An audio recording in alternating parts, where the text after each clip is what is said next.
नमस्कार, news street में आपका स्वागत है। मैं हूं आपके साथ मोनिशा सिन्हा। बिहार विधानसभा का बजट सत्र चल रहा है और आपको बता दें तो जहां एक तरफ एनडीए सरकार ने बहुमत हासिल कर ली, विश्वास मत हासिल कर लिया, तो अब बिहार में करीब 2024-25 के लिए 2,78,000 करोड़ का बजट पेश किया गया। लेकिन जैसे ही बिहार का बजट बिहार विधानसभा में पेश किया गया, उसके बाद जब नीतीश कुमार की बोलने की बारी आई तो उन्होंने विपक्ष को खूब सुनाया। यूं कहे तो विपक्ष पर उन्होंने जोरदार हमला बोला है। लालू तेजस्वी की सरकार पर बोले, किस तरीके से तेजस्वी ने काम किया, किस तरीके से विपक्ष काम कर रहे थे, इन तमाम चीज़ों को लेकर नीतीश कुमार ने गिनवाया और अपनी भी उपलब्धि उन्होंने बताई है। आपको बता दें तो बजट पेश जहां किया गया तो किस तरीके से राज्यपाल के अभिभाषण पर विधानसभा में बोलते हुए नीतीश कुमार ने कहा कि आने वाले समय में हम लोगों को एकजुट होकर काम करना है, मिलकर लड़ेंगे और 200 से ज़्यादा सीट जीतेंगे। इधर बजट पेश करने के दौरान सदन में विपक्ष का हंगामा जारी रहा।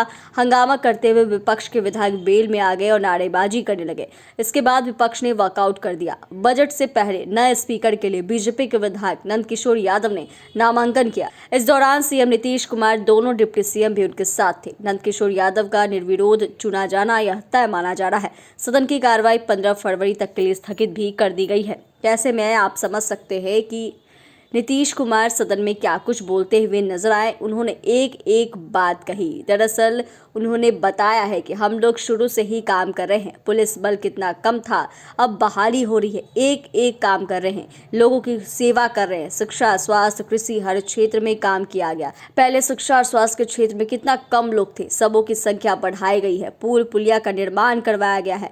5 घंटा में कहीं से पटना पहुंचने का लक्ष्य रखा गया है।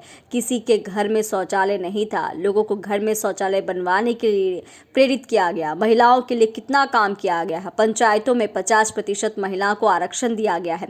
जाति आधारित गणना को लेकर मुख्यमंत्री ने कहा कि जातीय गणना का क्रेडिट राजद ले रही है, जबकि उसकी कोई भूमिका नहीं है। वहीं पूर्व राष्ट्रपति ज्ञानी जैल सिंह ने इसकी जानकारी दी थी। इस पर हमने काम किया। वहीं सीएम नीतीश कुमार ने कहा कि कर्पूरी ठाकुर को भारत रत्न मिलने से बहुत खुशी हुई है।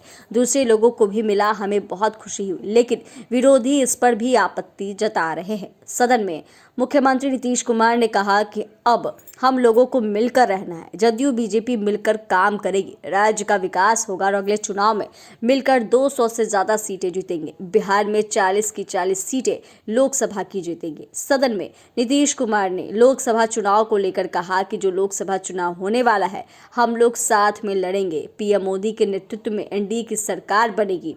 और वही बजट पेश होने के बाद नीतीश कुमार ने सदन में कहा कि अब मैं कहीं नहीं आने जाने वाला हूं। साथ ही विधायकों की खरीद फरोख्त की जांच करवाने की बात को उन्होंने फिर से दोहराई। कहा, हम सबकी जांच करवाएंगे, कौन किसको क्या दिया, गड़बड़ी किसने की, जिन लोगों ने इधर उधर किया, सब लोग अलर्ट रहिए। कोई आदमी पार्टी छोड़ेगा, उसको रिजाइन करना होगा, फिर से चुनाव लड़ना होगा, लेकिन वो लोग चुनाव नहीं जीत पाएंगे। आज विपक्ष के लोग भाग गए। गवर्नर साहब के अभिभाषण पर बोलना चाहिए था। इन लोगों के पास बोलने के लिए कुछ भी नहीं था, इसीलिए भागे। शिक्षा का काम इन लोगों को दिया गया तो गड़बड़ी कर रहे थे, फिर मैंने सब कुछ किया। ये तमाम बातें बिहार के मुख्यमंत्री नीतीश कुमार सदन में बोलते हुए नजर आए और ऐसे में विपक्ष पे जोरदार उन्होंने हमला बोला। चैनल को सब्सक्राइब करें, फेसबुक पेज को लाइक करें। धन्यवाद।